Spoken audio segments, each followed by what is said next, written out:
Hi, I'm Matt. And now I'm Andrew. Welcome to Waiting with Love. As always, this is a fellowship style space for people navigating the messy in between that comes with waiting. Whether you're waiting for a child, as we are, or waiting for something else, we want you to know that you don't have to wait without hope and you don't have to wait alone. This is This is especially true when that waiting has lasted longer, hurt more, or changed you more than you expected. If you've ever felt stuck in the middle of something you desperately want, you're in the right place. Thank you for being here.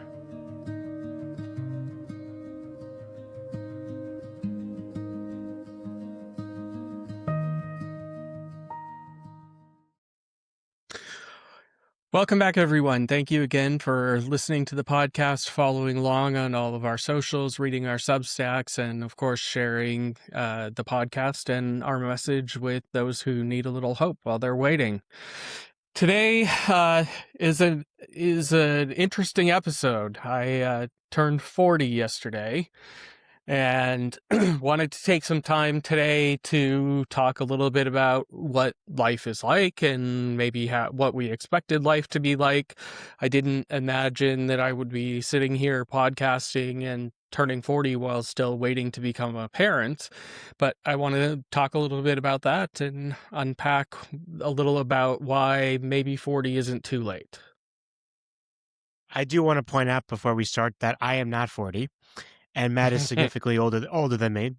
So must suck to be him. There. Just kidding. I turned 40 in just a few short months myself, so this is all relevant to me as well. But that is a funny observation, Matt, because when we met when we were, how old were we? 26? 5? Mm-hmm. Something like that. 26, 27. I could tell you countless times when we were sitting at a cafe or a bar where you would say, I'm never having kids. So the fact that you're 40 and now podcasting about wanting to become a father is, the irony is not lost on me, how life can change. Okay, so as Matt said, yeah, I mean, when we first started this journey, we were, I think, just under 30 or becoming 30. So that's interesting, right? So it's been 10 years. When we first started, we're not planning on it for taking 10 years, obviously. So we're going to talk about what, as Matt said, turning 40 looks like for us. Again, we have no idea when we're going to become parents, if ever, as we're recording this. But also, as Matt said, while it may not be our first choice, maybe why 40 is not too late, but also some of the benefits of being a little later parents in life. So anyway, Matt, when we first started, what did you think 40 would look like? Yeah, I think, obviously I've been reflecting on this a lot. 40 is a big milestone, and I think about, remembering my parents turning 40, and I was old enough to remember my parents turning 40. And I think, as you said in the opening, if you had asked me this question 20 years ago, I would have said, I would have described a life probably very similar to the one that I currently have. Moving up in a stable career, living in a nice house, married, no children, dogs. 20 years ago, I probably would have described exactly the life that I'm living today. If you asked me 10 years ago this question, as you said in the opening, Andrew, I probably would have said there's a 10-year-old and maybe a 5 or 6-year-old running around. And by this stage, we would have gotten the hang of this parenting thing and not been in a position where we haven't, other than our exchange student, even started parenting by 40. Yeah, it's something we've talked about quite a bit, just you and I, and then in the book that we're writing, we've talked about is we had a tendency, and again, we'll talk about benefits in a little bit about living in the moment and living in the present, but we had a tendency when we first started this process of just getting a little bit ahead of ourselves, as people in their mid 20s, early 30s tend to do. So I remember when we first started the adoption process, we were only about 30 years old, I think. And so even if it took a year or two, right, we'd only be 31, 32 years old when the baby came. 10 years later, we'd only be 42. 20 years later, I'd be in college, we'd only be 52. I mean, we'll be around for the grandchildren. Like, we'll be around for, I'm Jewish. We'll be around for the bar mitzvah and everything, or the bat mitzvah. I mean, so it's like we had a tendency of getting ahead of ourselves when we're turning 40. Again, we kind of be in the moment where our kids are already in middle school or almost in middle school, where it's like kind of seeing the light at the end of the tunnel when it comes to raising kids. And at least in the household, I know it never really ends, but at least in the household, right? But now at 42, we may be we not may we will likely only if that have an infant in the house, So it's a Mhm. very different situation. Now what's interesting for me at least is your career. You've changed companies and I guess roles a little bit, but for the most part, your career has kind of stayed in the same trajectory since we started until now. You moved up a bit. However, with me, I was still a teacher when we started. Mhm. So at least for me, I think when we talked about this, the plan was when we first started, I was going to stop teaching because I taught in the South. There's no tenure. The benefits stink. The salary's terrible. We actually did the calculation, the tax benefits, and just the benefit of me being home outweighed me continuing to work. So that's all changed now. I don't teach anymore. My income is very different now. I do have a career. I have a much higher ceiling now. So it's interesting, and we'll talk more about this in a moment. About where things started as Matt was going to be the worker, I was going to be basically the parent at home, and how that's completely flipped. Mhm. Yeah, it has. I think flipped in the sense that now that you've changed your career and are on a stable path, we're now looking at a scenario where we're both working parents. Whereas, when we started this journey, there was only going to be one working parent and one stay at home parent. And, we'll talk in a future episode about a little of maybe what that looks like. Yeah. But I think reflecting on the reality of becoming a parent at an older age, there's the typical cast of characters that come with any milestone birthday. I mean, you're sort of always contemplating your own mortality. I was reading an Instagram post the other day and it was saying, people, when we refer to ourselves as middle-aged, people older than us, particularly around our parents' age, often say, "Oh, you're not middle-aged. You've got like your whole life ahead." But if you look statistically in the US as males, our life expectancy is only about 78 years, which means by definition, we are in fact middle-aged. But I think that the fears that I've been feeling over the past couple of weeks as I've prepared for this birthday, and I no doubt you're feeling as well, Andrew, are like, am I going to have the energy to be a parent to a newborn and a toddler and a school age child? Longevity, which, we talked about being mistaken as a grandparent as opposed to a parent. I think when we had our exchange student living with us and we went to these school functions, we were approximately the same age as a lot of the parents. The difference is they had children that were 14, 15, 16 years old, and we're going to have a newborn at this age. Yeah. Before, one thing I kind of want to stop and pause for a second, something I'm thinking about is in a lot of these episodes, we've talked about the longevity of this process and how sometimes we get very angry and frustrated with how long it's taking and setbacks. And at least for me, most of that frustration isn't about for us, the surrogacy company, taking a while or bad news. The problem is we're getting older. And I think We're so not much of getting my any anger, younger.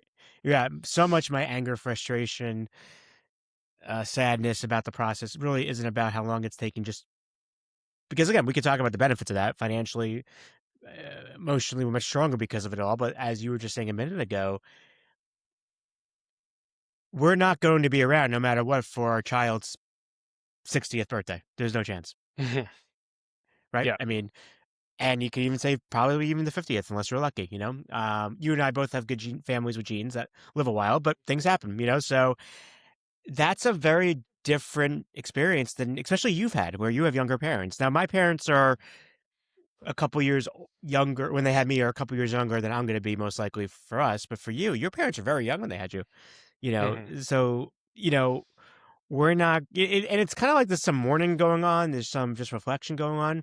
We are not going to be young grandparents if we even see our grandchildren. If we're even, Right. if we could, like and that's something we just have to reconcile. And as for me, that I think it's probably easier for me because I did get to see all my grandparents, but they all left us by the time I was in middle school. Like because I was my parents had me pretty old as well. Um, but these are just things we kind of have to work out. And as you said, in a 10-year process, we went from being young grandparents to not being grandparents, most likely. Yeah. Yeah. I think to your point, nobody really knows how long we're going to live. And if we're trying to find hope, I guess one of the pieces of hope is I do still have a grandparent alive. Now, he's almost 100. But, that's a good problem to He's have. got a sharper brain than most of us, though. So, I mean, we can be Right. like him. So, He's far smarter at 98 than I am at 40. But this podcast and this fellowship is about waiting with love and about waiting with hope. And so I've been kind of reflecting on some of the advantages of becoming a parent at 40. And yes, there are the obvious downsides, like, I mean, we make fun of me. I had 2 knee surgeries last year. Like, the effects of age have clearly started to set in, and I don't know that we're going to be crawling around on the floor with a 2-year-old like somebody 10 years younger than us might be. But I also think that there's a lot of advantages that come with being older as we become parents, not the least of which is emotional maturity. I mean, this process in and of itself over the past 10 years has fundamentally grown both of us and strengthened our resiliency. I think not the purpose of this podcast, but we've touched on it a number of times, and I'll touch on it again. The fact that we have been through addiction and now are seeing the promises of recovery and sobriety come true, that builds great emotional depth and great stability and resiliency that I think that both of us will carry into parenthood. But then I also think that there's an undeniable truth of the benefit from a financial perspective. We were just talking the other day, Andrew, we were doing what most people our age do, counting the number of years until we could retire. And that undoubtedly led to us both looking at, our retirement savings. But one of the advantages of this journey having taken as long as it did for us is it allowed us to build a very stable future for ourselves, which not only will pay dividends for us in terms of being able to retire on time and spend more time with our child in the years when they grow the most, certainly emotionally and mentally when they're in their high school through end of college, starting work careers, but also the fact that because we've been responsible and we've dedicated money to retirement savings, I think it opens a door for us to be able to even consider something like 529 investments to help set them up for the future. And, we've never really talked about college for our kids because that's a problem for, 18 to however many years from now. But I think there's undeniably some advantages, both emotionally and financially, of starting this journey later. so one, I would say differentiator. You and I are fairly similar people, but there's one differentiator I think that's always been apparent about you and I. You are much more nostalgic about the past than I am. You have more nostalgia than I do, right? And and that's not an insult. It's just it's true. And maybe it's because I'm a former history teacher and I have 2 degrees in history. I always look at history as basically problematic and things you can learn from. And one of the areas where that's benefited me is, yes, we are older than we wanted to be when we again, we don't have kids yet, but we're still older than we wanted to be when we got kids. I cannot imagine a possible time over the last 10 years that would be a better time than tomorrow to have kids. Yeah, I agree. For all the benefit, so let's just talk, let's just, because I can even, like, and again, I have my moments, everyone. If you're listening thinking Andrew is always happy, that is not the case. Like, there are nights I'm up all night because I'm upset that we're older than we want to be, and we're gonna have kids, and the kids are gonna be like, 20, and I'm gonna be like 90, which I'm being obviously a little bit dramatic here, but I have my moments. But still, when I have those moments, that's when I think about our history. I cannot think of one benefit that we could throw out there. Like, so let's just say we're younger. Sure, we could have been younger. We'd also be broke. Yeah. Matt, if I stopped working, we were still living in Houston at the time. If I stopped working, the first thing Matt and I would have to do was sell our house. We could not afford it with just Matt's income at the time. So Mhm. now, and we were going to have twins at that point. So now we're on one income, twins. Now where are we going? Probably in a very small house somewhere in Florida, somewhere near my parents, most likely, which not what we wanted. No offense, parents. That's not what we wanted. So there goes that one out the window. Can we crawl around the floor more and play with the babies more? I guess if we were sober, but we weren't. Yep. So, right? Both of us, and that's not just you, that's both of us. Yep. So, in theory, sure, but that wasn't going to happen with us at the time.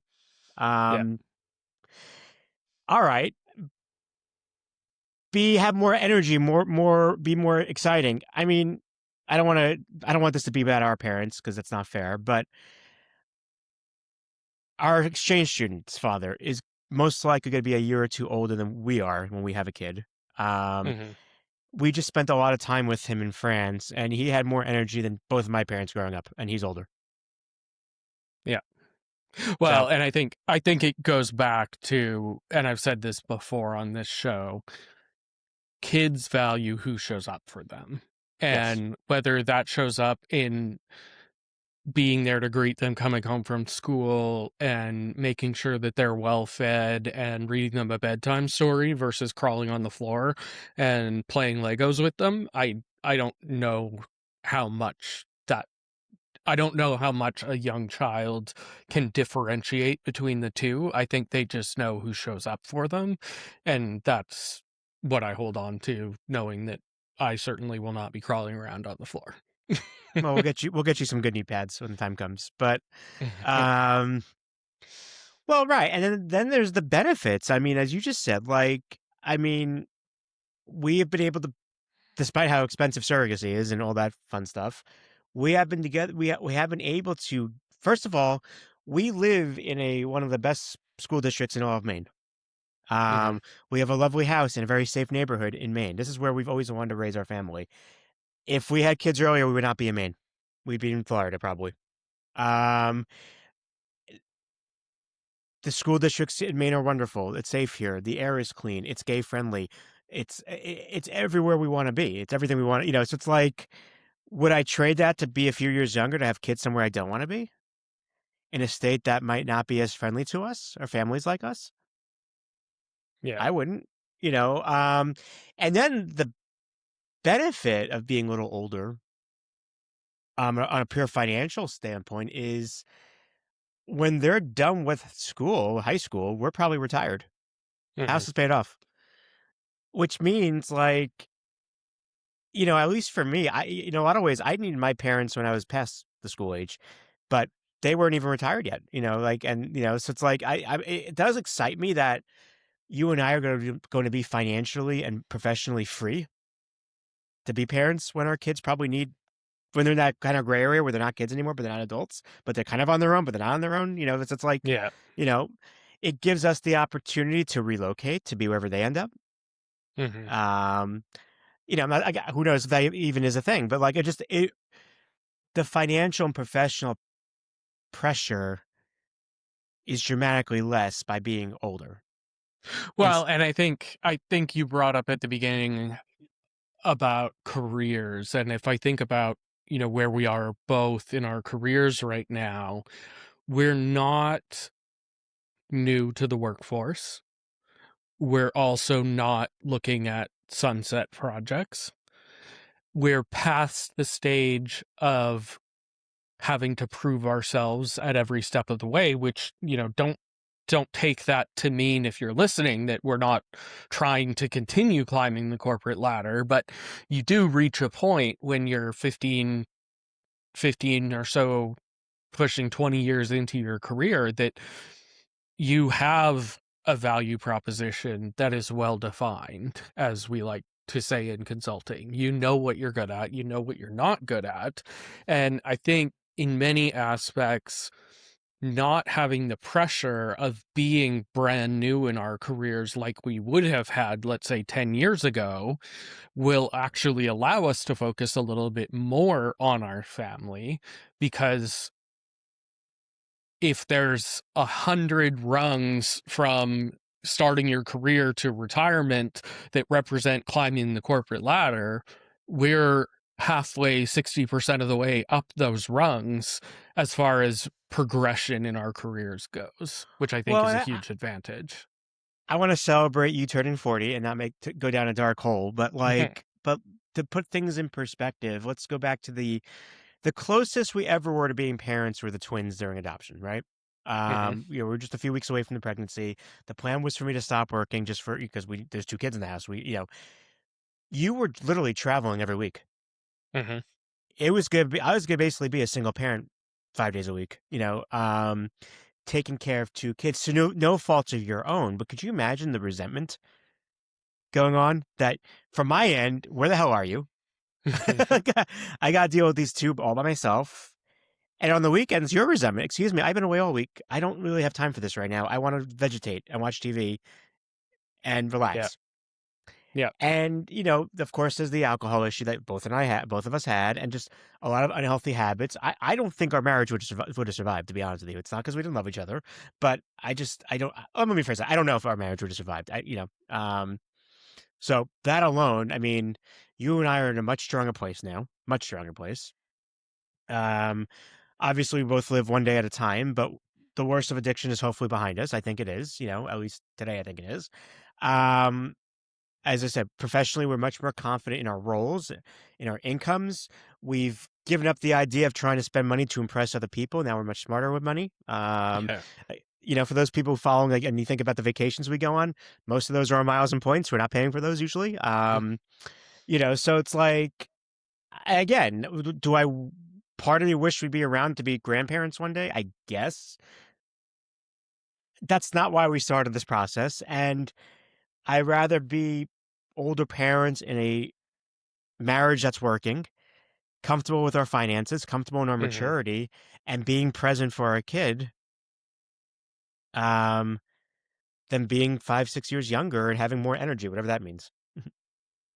Yeah, I totally agree. I mean, I think the stability in and of itself is a huge advantage that we have. And I think, you brought up something that is a good pivot into where I was going to go next, which I think is a typical question to be asked at sort of any milestone of what would you tell a younger version of yourself. And you made the comment, Andrew, which was, you know, spending money to try and impress people. And I think if I had to tell 30-year-old myself, it would have been, you can save a whole lot of money and still be happy by trying not to impress other people, because we can think of plenty of things that we have done and spent boatloads of money on purely to impress other people.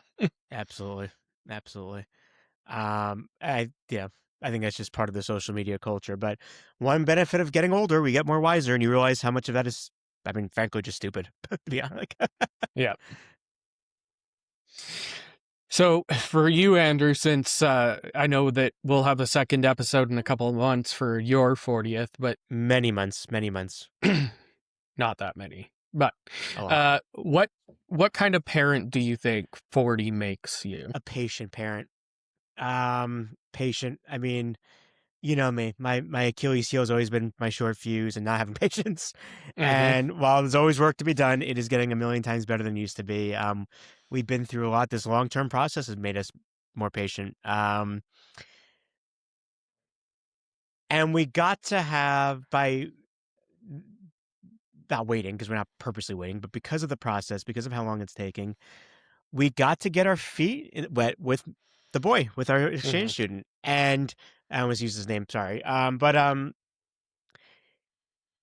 why that was so important is the boy not only grounded us, but it was also the first time I think, and to go back to your point just a second ago, at least I fully appreciated that I want to be a parent. I'm excited to be a parent. Not I don't want to be a parent because it's what's expected of me, or it's so I could Yeah, show off on Instagram, or it's because I want to show off something about it, or post a million pictures of us in Disney World one day. God willing. Ugh, I don't want to go there. But I'm not doing that. we're not doing that. But anyway, but the point is our relationship with the boy and us being his parent while he was here and still maintaining that relationship while he's back home for a year and a half oh, for a year now almost. Um, I can't wait to do it again. And before basically being 40, I wasn't patient. I wasn't that excited. I was more excited to show off than actually being there, you know? So that's what it means to me. I think I can relate to that. And if I reflect on my own experience with him being here, there were so many nights that our thing was to sit down and have dinner together as a family. And for the most part, I was pretty respectful of that tradition. And I just personally felt less pressure to tell work you're going to have to wait while I go have dinner with my family than I do now that he's not here anymore. I mean, how Right. many Yeah. nights do I eat dinner at my desk because I just feel compelled that somebody's asking me to be on a call, so I'll be on the call. And I think I totally agree with your statement that him being here cemented that we weren't just working towards this goal of becoming parents because it's what was expected of us or because we started this journey and gosh darn it we're going to finish. He proved to us that this is something that we actually want. And I think as we begin to wrap things up, how many people do you know either that you're friends with or just you're aware of that didn't have that kind of insight when they had their kids? And that doesn't mean they don't love their kids. That doesn't mean their kids aren't the best thing that ever happened to them. But I think going into parenthood with a real, true knowledge that this is what you want in your life is very different than what even 10 years ago that wanted us kids didn't have. Yeah, absolutely. And again, things are not going to be perfect. There will be situations that happen as we get older with the kid here. But I'm confident you and I now will be better at handling it and dealing with it so we don't, I hate to use this word, traumatize the kid, when we're upset or something like that, you know? And we got good practice with that with the boy here, where we had some bad moments when he was here. And we did a good job staying grounded and being more mature about it and still being present for him because there's still a kid in the house. Yeah, so I know we're running up against time here. Before we end, I quickly, while we were on this recording, asked ChatGPT for celebrity couples who have had kids after 40, both parents, not just one. Nicole Kidman and Keith Urban, Sarah Jessica Parker and Matthew Broderick, Halle Berry and Oliver Martinez, Janet Jackson and Wissam Almana, Meryl Streep and Don Gunner, same-sex couples Elton John and David Furnish, and Cynthia Nixon and Christine Marioni. Not a So bad we're list. not alone. There is some very famous people who had kids after 40. I want to be Meryl Streep when I grow up. So, hey, Me there you go. too. Yeah. So, well, Anything dear, else, happy Andrew? birthday. You don't look a day over 25 to me. Thank you.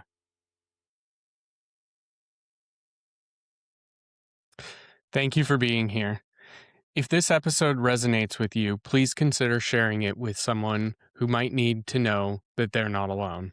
You can find more about us and this community at www.waitingwithlove.com.